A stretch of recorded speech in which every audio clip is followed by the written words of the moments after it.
4 லட்சம் ஆவின் பால் உற்பத்தியாளர்களுக்கு கடந்த 4 மாதங்களாக ஊக்கத்தொகை வழங்கப்படவில்லை என தெரிவித்துள்ள பாமக தலைவர் அன்புமணி, பொங்கலை ஒட்டி தமிழக அரசு கரும்பை இடைத்தரகர்கள் மூலம் கொள்முதல் செய்தால் உழவர்களுக்கு பெரும் இழப்பு ஏற்படும் என கூறியுள்ளார்.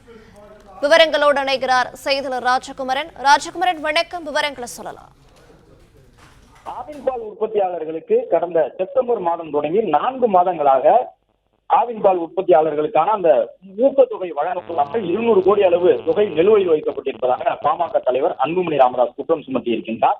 தமிழ்நாட்டில் ஆவின் நிறுவனத்துக்கு பால் வழங்கக்கூடிய உழவர்களுக்கு லிட்டருக்கு 3 ரூபாய் வீதம் வழங்கப்பட வேண்டிய ஊக்கத்தொகையை நிறுத்தி வைத்திருப்பதன் காரணமாக 200 கோடி அளவிற்கு நிலுவைத் தொகை வைக்கப்பட்டிருக்கக்கூடிய நிலையில் பொங்கல் பண்டிகை நெருங்கி வருவதால் ஆவின் பால் உற்பத்தியாளர்களான உழவர்கள் கொண்டாட விடுவிக்க வேண்டும் எனவும் பொங்கல் கரும்பு கொள்முதலிலும் முறையாக கொள்முதல் செய்யப்பட வேண்டும் என்று வலியுறுத்தியுள்ள பாமக தலைவர் அன்புமணி, பொங்கல் கரும்புக்கு வெறும் 15 ரூபாய் என்பதை ஏற்க முடியாது.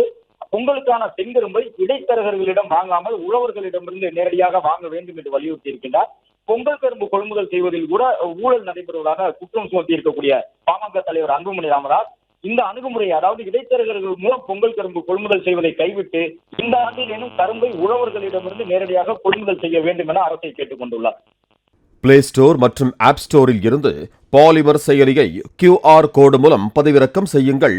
செய்திகளை உடனுக்குடன் பெறுங்கள்.